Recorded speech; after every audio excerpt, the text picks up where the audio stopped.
आज पत्रकारिता का अगर हम सही रूप में आकलन करें तो पत्रकारिता कहीं ना कहीं अपनी साख और विश्वसनीयता की कसौटी पर खड़ी नहीं कर रही। एक समय था जब अखबार में लिखी हुई खबरें उसको ये माना जाता था कि अखबार में छपी तो बिल्कुल सच होगी। आज कहीं ना कहीं उस विश्वसनीयता को ठेस पहुंची है और वो ठेस मैं समझता हूँ कहीं ना कहीं इस हमारे पूरे लोकतंत्र के लिए बहुत बड़ा खतरा बनी हुई है।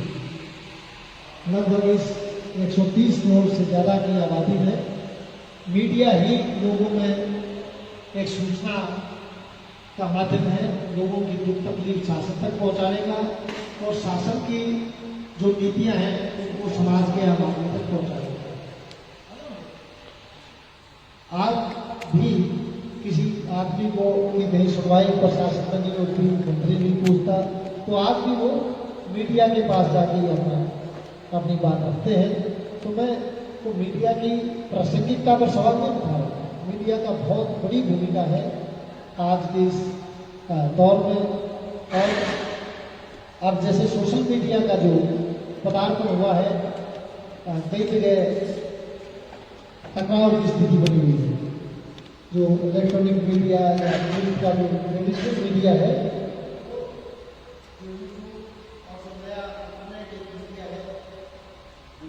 उसको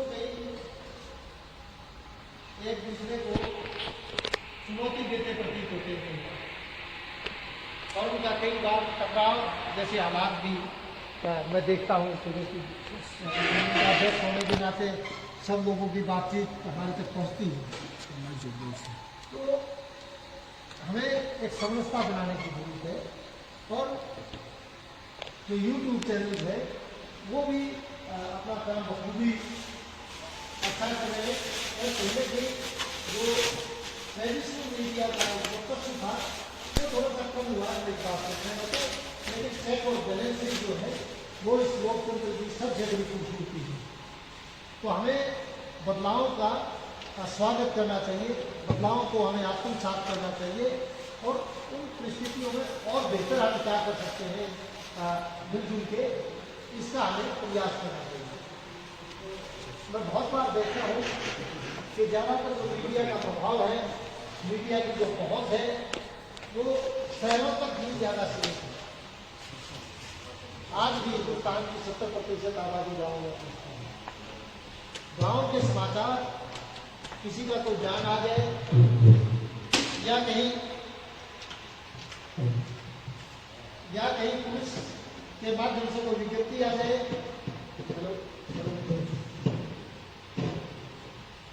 तो बेशक वो समाचार बन पाती है। नहीं तो आज की जो गांव देहात किसान मजदूर उनकी दिक्कतें और तकलीफ मीडिया में कम पहुंच पाती है।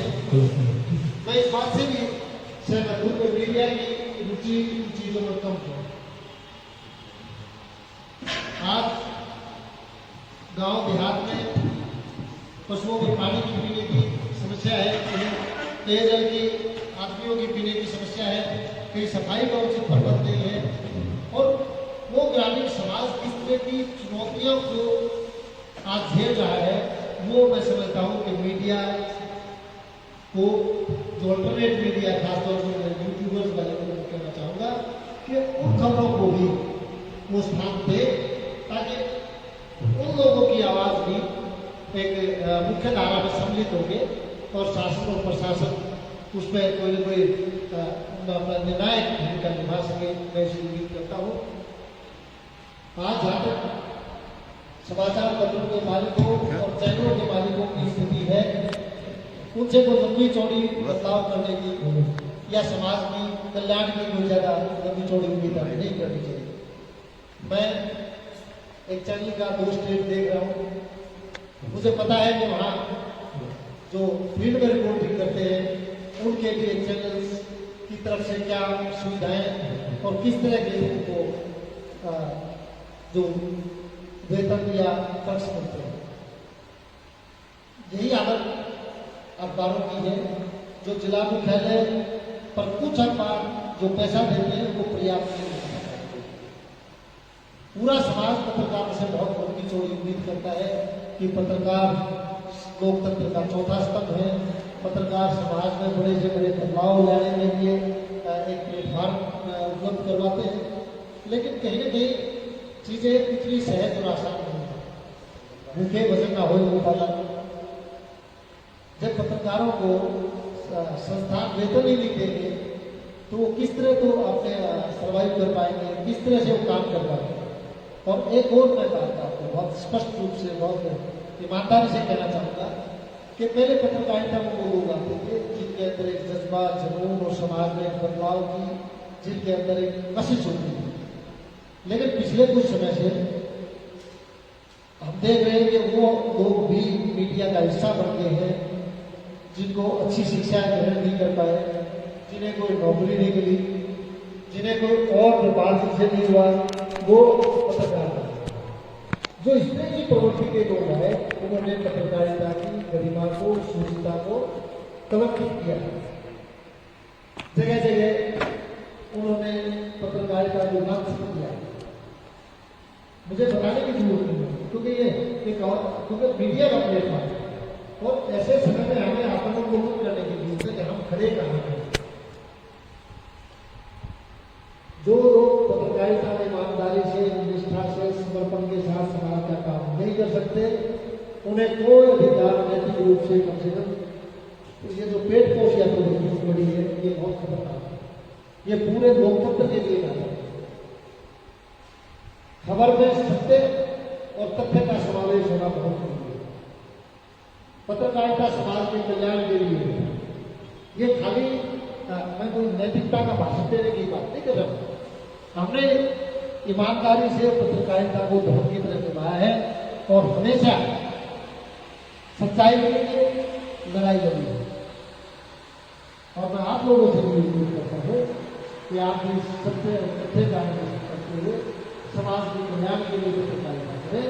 अगर आप इस कसौटी पर इस पैमाने पर अपने आप को उस कसौटी में खड़ा नहीं रखेंगे तो समाज में पत्रकारिता का निरादर और अपमान होना तय है। पिछले काफी समय से आप देख रहे हैं कि पत्रकारों के ऊपर हमले बढ़ रहे हैं, पत्रकारों के साथ दुर्व्यवहार हो रहे हैं, पत्रकारों की हत्याएं हो रही है। इसका कारण ये है कि कहीं न कहीं पत्रकारिता विचलित हो रही है, अपने मार्ग से भटक रही है। और ऐसे हालात में आप सब लोग इस पत्रकारिता के योद्धा और सिपाही के रूप में अगर समाज के समक्ष वापस वीडियो करेंगे तो तभी कल्याण हो सकता है। बड़े चैनलों से, बड़े अखबारों के मालिकों से कोई उम्मीद रखने चाहिए। उनके अपने निजी स्वार्थ है, वो अपने स्वार्थ की लड़ाई करते हैं और अपने प्लेटफॉर्म का लोगों से, सरकारों से आयोजित करने के लिए, अपने निहित स्वार्थों की पूर्ति के लिए वो मीडिया का प्रयोग करते हैं। और आने वाला समय और भी ज़्यादा चुनौतीपूर्ण है, क्योंकि टेक्नोलॉजी में बहुत बड़ा बदलाव है। आज हर आदमी पत्रकार है, हर आदमी के हाथ में मोबाइल है और वो कहीं भी जो सिटीजन जर्नलिज्म का दौर आया है, मैं समझता हूँ कि बहुत अच्छी बात है। सच्चाई को सामने लाने के लिए हर आदमी उसमें कहीं ना कहीं अपनी आहुति दे रहा है। और जो यूट्यूब जैसे प्लेटफॉर्म है, फेसबुक है, ट्विटर है, कितने इस तरह के अल्टरनेट प्लेटफॉर्म है, हर आदमी अपनी बात को रखने का उसको एक मौका मिला है। मैं समझता हूँ कि बहुत बड़ा तकनीकी का एक क्रांतिकारी बदलाव है इस नई दौर की जो IT टेक्नोलॉजी है। इसका मैं एक बार पुणे राजस्थानी का बहुत आभारी हूँ। इनमें बहुत जज्बा और जुनून के साथ पत्रकारिता करते हैं। बादली से एक छोटा सा समाचार पत्र शुरू करके इन्होंने पूरे उत्तर भारत में जिस तरह का जो अपने अखबार को और अपने यूट्यूब चैनल के माध्यम से जो ईमानदारी से और निष्ठा से और समर्पण के साथ जो पत्रकारिता इन्होंने की है, मैं इनको बहुत बहुत बधाई देता हूँ और उम्मीद करता हूँ कि आने वाले समय में हम पत्रकार साथियों को एकजुट करके उनकी समस्याओं के समाधान के लिए, उनकी दिक्कतों के लिए एक ऐसा मजबूत मंच हम दे पाए। हरियाणा यूथ ऑफ जर्नलिस्ट के माध्यम से भी हमने लगातार प्रयास किया है कि पत्रकारों की दिक्कत और प्रयास जिस तरह के उनके साथ के अभी कोरोना के दौरान बहुत से साथी हमारे उनकी असामयिक निधन हुआ है। इस मंच के माध्यम से लोग हुतात्माओं को अपनी तरफ से उनको श्रद्धांजलि भेंट करता हूँ। प्रभुता परमात्मा से प्रार्थना करता हूँ कि उनको अपने जीवन में स्थान दे।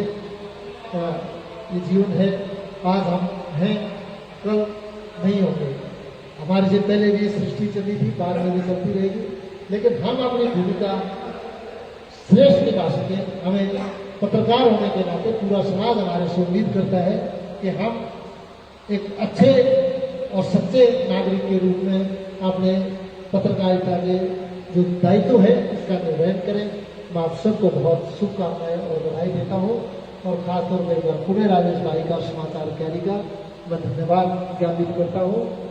मैं काफ़ी मुझे दिल्ली जाना था, राजेश भाई ने तुरंत ये कार्यक्रम रख लिया, तो मैं अपने आप को सौभाग्य समझता हूँ कि आपके बीच में आने का, इस मंच पर आने का मुझे अवसर दिया। मैं सब लोगों को स्वास्थ्य की परमात्मा